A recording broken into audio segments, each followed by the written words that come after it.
Welcome, dear friends. A new day. If you're watching this live on demand every Tuesday evening, we are here to celebrate the Spiritist magazine. Every week, we are together in order to discuss one of the issues of the magazine. We select an issue, we select an article within this issue, and together we dissect it out in an attempt to understand the teachings, to bring those teachings to our daily lives deep inside our hearts. And it is today with much gratitude towards the mentors of the Spiritist magazine that we bring to you another issue. So, brand new, hot off the presses, we have issue 65, which is the newest issue of the Spiritist magazine. And every time we have a new issue, which is quarterly, we have 4 issues, 4 quarters a year, 4 issues a year. We remind everyone that you can visit spiritistmagazine.org, where you'll be able to download all of the issues of the magazine free of charge. Here it is. If you're watching this on YouTube or Facebook, we are on demand. You can download the issues of the magazine. This is the webpage of the Spiritist magazine. You can see the beautiful cover for the new issue of the magazine. All of the issues of the magazine are here for you to download. There's also a link to the app, to the App Store or to the Google Play app of the magazine, a link to the Facebook page of the Spiritist magazine, a link to donate. Our efforts are 100% volunteer based. There's no charge for the work that we do, yet there are expenses that come about with such a large enterprise of, hosting things and paying for the digital world. Also, you can download here all of the PDFs of this the Spiritist magazine going back to 2006, if I believe. We can read about the Spiritist magazine story. There's a contact form if you have a talent, if you have a question, if you'd like to submit an article, you can contact through this form, or you can write to spiritistmagazine@gmail.com.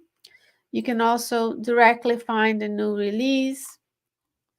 And in the beginning here, you have a link to purchase the Spiritist magazine. You can see it costs $12, $13, $11, depending on how much it takes for the publisher, MagCloud, to produce a physical magazine just like you. This one, I have one here, a little out of hand for me, but you have this one. This is what it would look like for you to have the physical copy of the magazine in case you would like to have it for study at your home, at your spiritual center, so on and so forth. But there's no charge. We're not profiting from it. It's just the price of producing the magazine that is charged here by the partner MagCloud. So many resources for us to really indulge in these teachings, really learn from the superior spirits. Is what a joy to be here today. So if you were to click on the release, let's see here, and say go to link. I apologize, it's small. So you are going to scroll down a little bit from the home page. You will select issue 65, go to link, and you will download. Next, no, not happening. It did for me a little bit earlier. It went straight to, I think this is going to try and get me through the shopping cart, but I promise you, hold on a second, let's do this again. I did it earlier, it worked. Now that we are live, there's a little hiccup. There's always something when we go live. So again, There you go. So you can download free of charge, really fast, no strings attached, the PDF version of the magazine for your study. Here with the copy of the magazine, you can write. You can scroll down here and look at the many different articles. If we go down to about the middle towards the end, we're going to have today's issue of the magazine that is by the Spirit Meimei through the mediumship of Francisco Candido Xavier.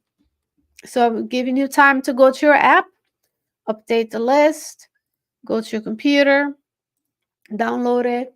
I am going to close all of the browsers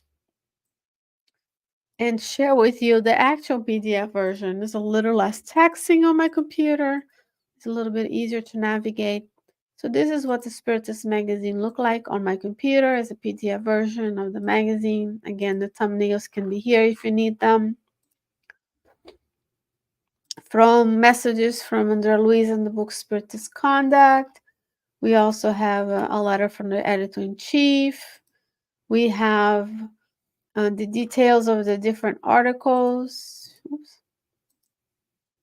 Okay, make it bigger a little bit. That are coming up. Here as well, the different, the index, if you will. So let's scroll down to article of today. We're very happy to see the many teachings, many of you, and we're going to start our week with Meimei. Meimei brings to us this message wherever you go. Remember, Spiritist teachings come to you and I for us to apply it to our daily lives. This is really a final exam as we are reincarnated on the earth during the planetary transition. We want to make sure we are equipped with the tools that we need to improve in this lifetime. As always, I will be zooming the PDF so that we can have just what we need to focus on from point of view of reading together and studying and everything. So Meimei says, wherever you go is the title. She says, try to see beyond the form and hear above the words so that you may learn how to assist. So when we see someone, this is also very coherent with the teachings of Emmanuel in the book Foreign Life. He says, see the good, visualize the good. So when we see beyond the form,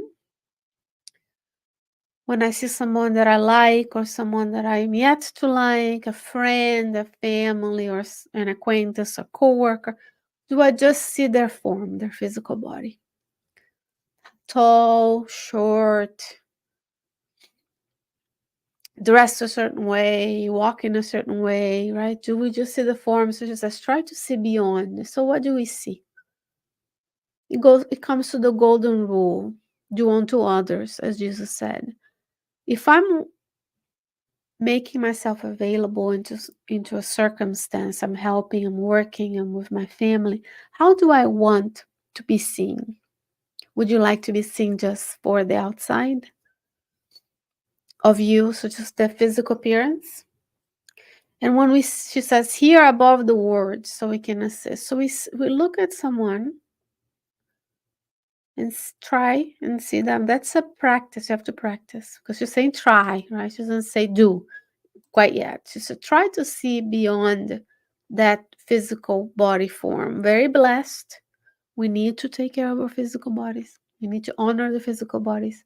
When we beyond, we see what? A spirit, a soul, but technically as defined by Kardec, because the spirit attached to the physical body, with its spiritual body is a soul.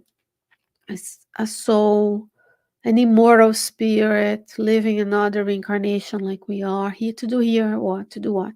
To learn, to grow.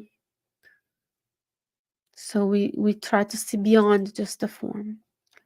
She said, and then she gives examples. She says, under the thorn of a friend's irritation, there's probably a painful problem of which you are unaware. So someone is taciturn, someone is grumpy.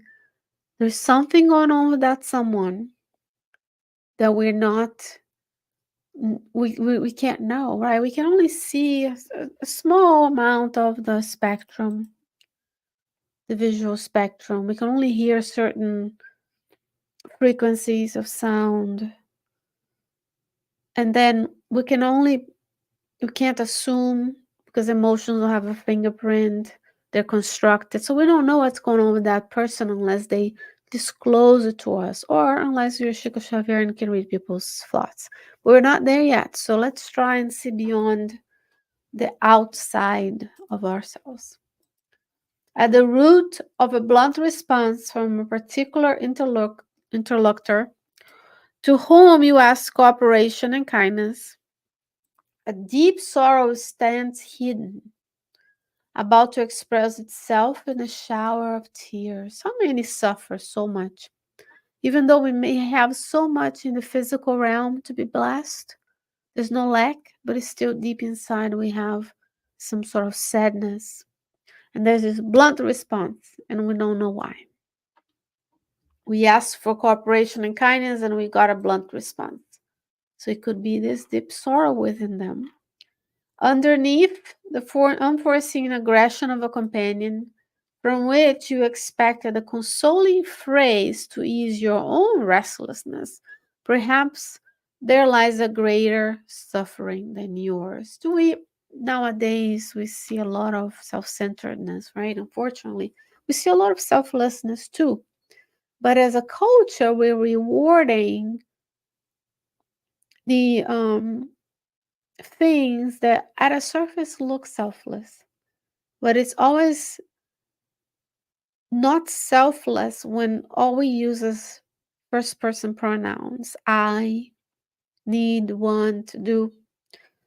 We, my, no, we, excuse me. I, my, mine. I do, I study, I.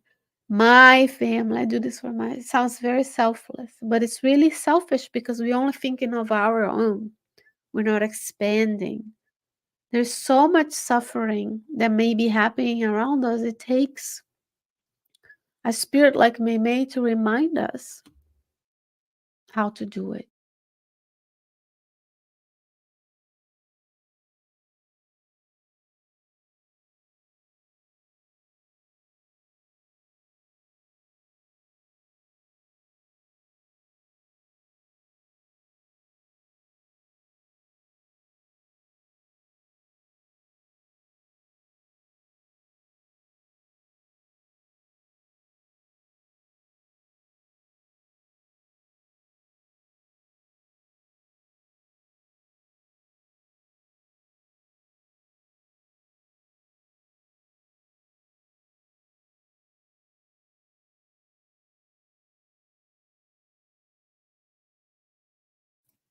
Apologize, didn't realize I was muted. So accidentally muted myself, and I was saying that we need to be reminded that there's suffering around us, that we need to practice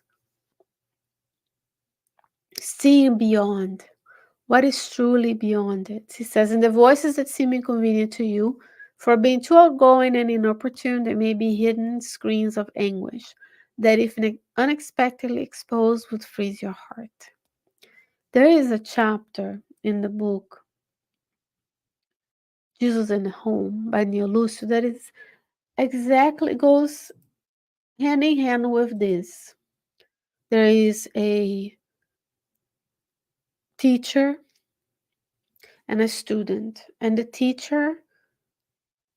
the student gets upset because they are there in the streets asking for alms to support themselves, right? Some religious institutions do that or did that in the past. And then the teacher, the master, understanding the need of the student, says, come with me. So what they do is when they get rejected, they follow that person at a distance, respectfully, of course, and realize that Um, behind each rejection, rudeness, words that were said, there was someone who had a kid that was ill, or a spouse that had passed, or inability to clothe or take care of the physical needs of the family. So we don't know. We don't know what's behind unless people express it to us. Unless we know of them, we get to know of them and we understand. There's way more need than we realize in the lives around us, in the world of trials and expiations that even are invisible. Because sometimes people, when they need something, it's very um, embarrassing to ask for help. So they stay without asking. And the ones who are brave to be out there, for example, begging or asking, going through the humiliation of, and rejection, then we need to even go further to fulfill those physical needs, right? There are physical needs that are also important. We should give the bread, we should provide for the homeless, we should help orphaned children and help the animals in the earth. But there's also all the mental, emotional suffering, painful problems, as she says, deep sorrows, um, greater suffering than we have. So what do we do according to Meimei?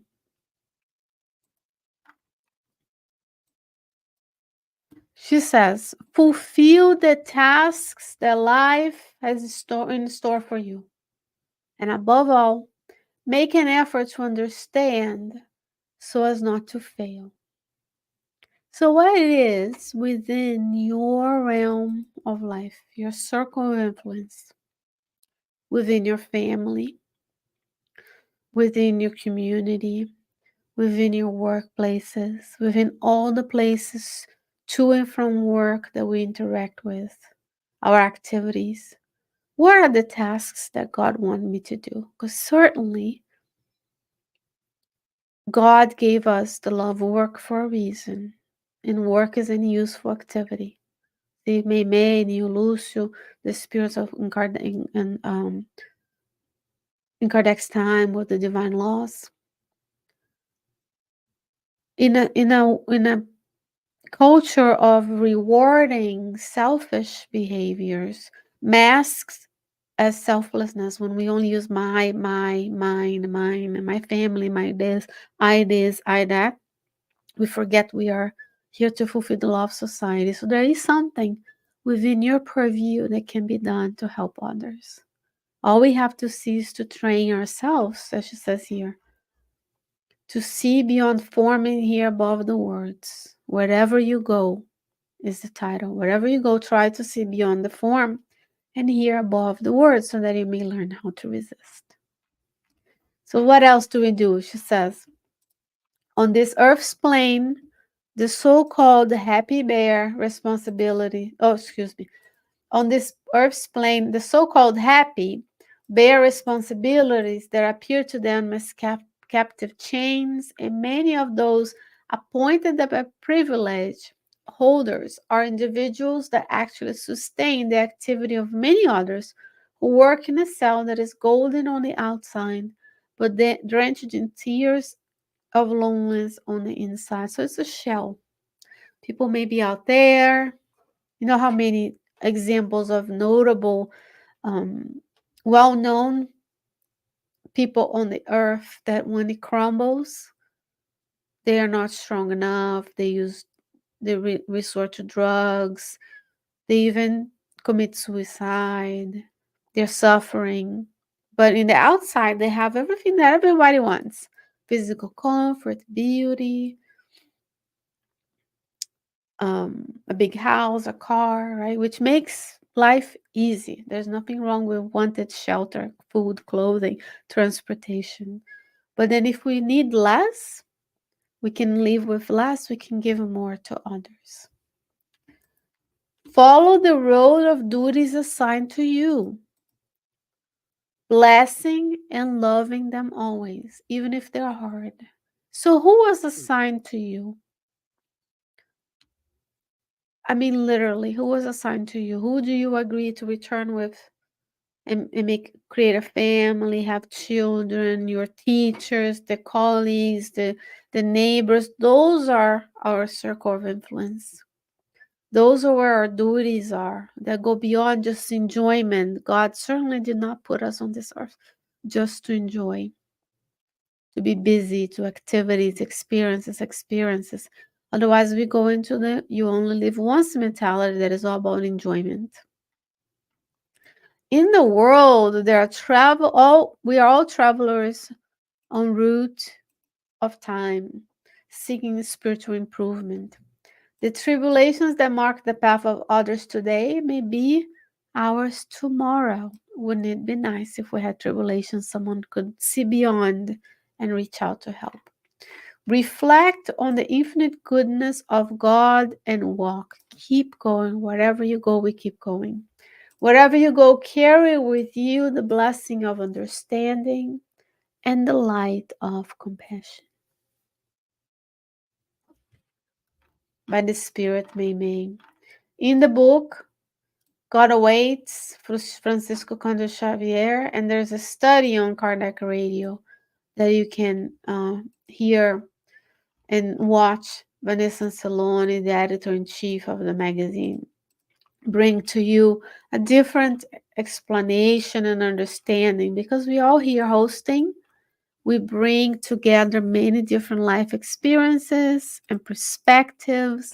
That's the beauty of diversity. If you look around, planet Earth is diverse and beautiful. We are all on this together, and we enrich each other's understanding and teachings. Dear friends, let's go visit spiritistmagazine.org. Let's ensure that we download the newest issue of the magazine titled, excuse me, it's not titled, it's issue 65, just published yesterday, April 1st. Not a fool's day joke at all. We are so blessed to be here together. We pray that the superior spirits continue as always to inspire us.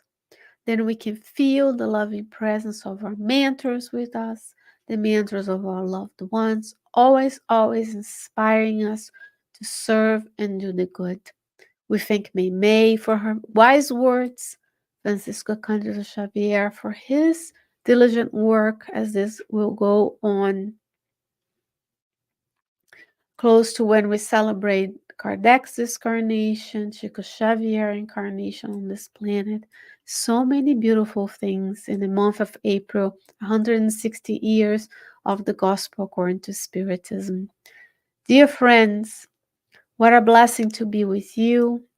Thank you so very much for your support, for your care, and I hope that God will be willing to give us another time together next week. Therefore, stay well, stay safe, and I'll see you soon. Bye bye.